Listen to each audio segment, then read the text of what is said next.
Here's my audience: Haven, Chloe, and Meredith. When I was told I had to write a speech paying tribute to someone, the first person that popped into my mind was my brother. I knew from the moment that he popped into my head this was going to be a challenging and emotional speech to write. Dr. Wayne Dyer once said, "When you change the way you look at things, the things you look at change." This quote ended up being a great reminder for myself. When I changed the way I looked at his life, the way I looked at him changed. Bryce Henry Butonoff was born on October 17th, 1999. Less than 2 short years later, I was born on June 15th, 2001. Not only did I have an immediate best friend right after birth, I had a lifelong protector.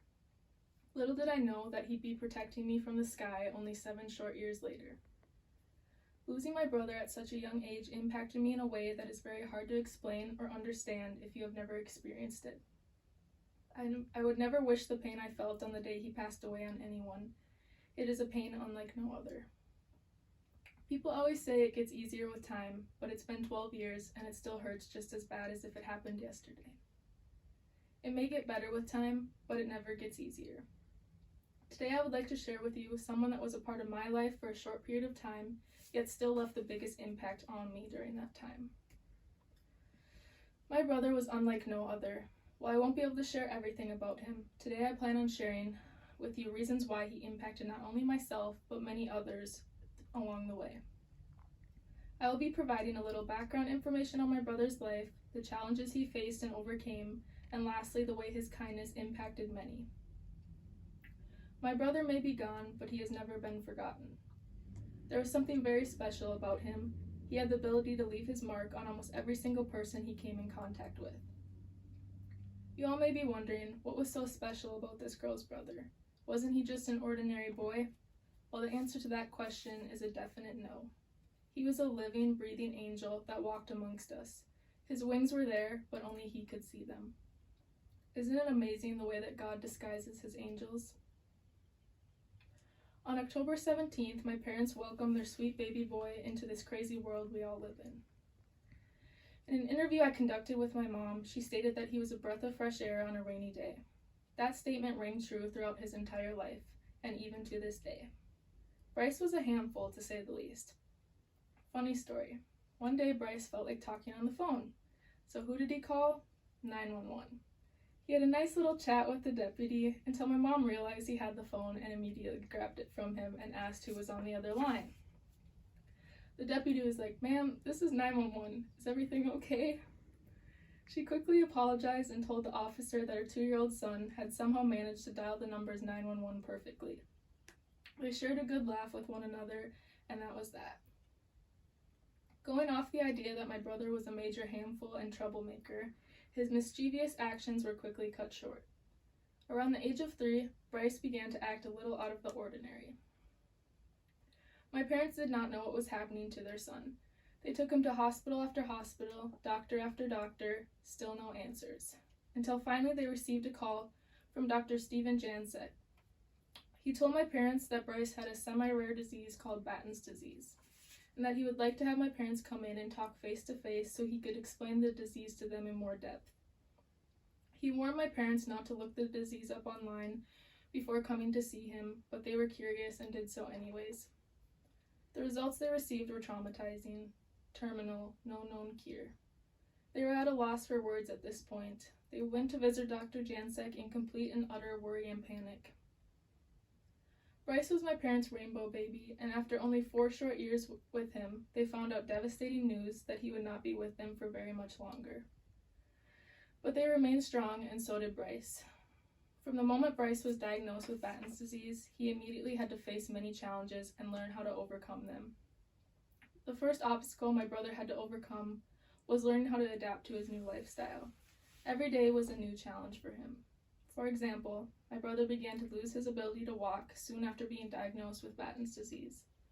It started off with him tripping and falling a lot more than normal, and it quickly led to him having to use a walker.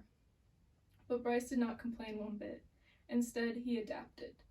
And when the walker no longer worked, he had to transition into a wheelchair. and when he could no longer use his hands and mouth to eat, he had surgery to get a feeding tube placed into his stomach. Something very similar to this. He adapted to everything life threw his way, and he put up such a great fight. I found a quote by Charles Darwin that touched close to home. "It is not the strongest or most intelligent who will survive, but those who can best manage change." I feel as though this quote relates to my brother's situation perfectly. He was weak and could no longer speak, but he still adapted to every obstacle that was thrown his way. Not only did Bryce adapt to his new lifestyle, he flourished into one of the most understanding and kindest people I had ever met. Every person Bryce came into contact with, he impacted in such an amazing way. He had the ability to leave his mark everywhere he went. I believe that deep down my brother knew what was coming. He had to have known, because he was an angel that was sent down from heaven to do his part on earth. But he knew, as soon as he completed his part, he would have to return home. I found a quote by Lady Gaga that relates well to my brother and his actions. "I've been searching for ways to heal myself, and I found that kindness is the best way." I believe this quote also relates perfectly to my brother and his situation. He knew that in order to complete his task on earth, he needed to impact as many people as he could by spreading his love and kindness everywhere he went. No matter which way you look at it, Bryce was healing himself through kindness. If you were to ask anyone that came into contact with my brother in his short 7 years on earth, you would hear all about his sweet smile, his contagious laugh, his love for animals, his love for toy trucks, kind of like this one, and most importantly, his love for spreading kindness everywhere he went. I am sure that most of you have had someone come into your life and spread nothing but positive vibes and kindness in your direction. That person for me was my brother. The one thing I would like everyone to take away from my speech is to go about your life spreading kindness in every direction you can. You truly never know who is watching, but I can tell you one thing. People notice a person that emits positive vibes everywhere they go. My brother was that person that everyone noticed because he radiated with kindness and positivity. In conclusion, when you change the way you look at things, the things you look at change. Instead of looking at my brother's death as a bad thing, I had to change the way I was looking at it, and I chose to view my brother's death as a new beginning, for myself to take on his legacy and spread positivity and kindness everywhere I go.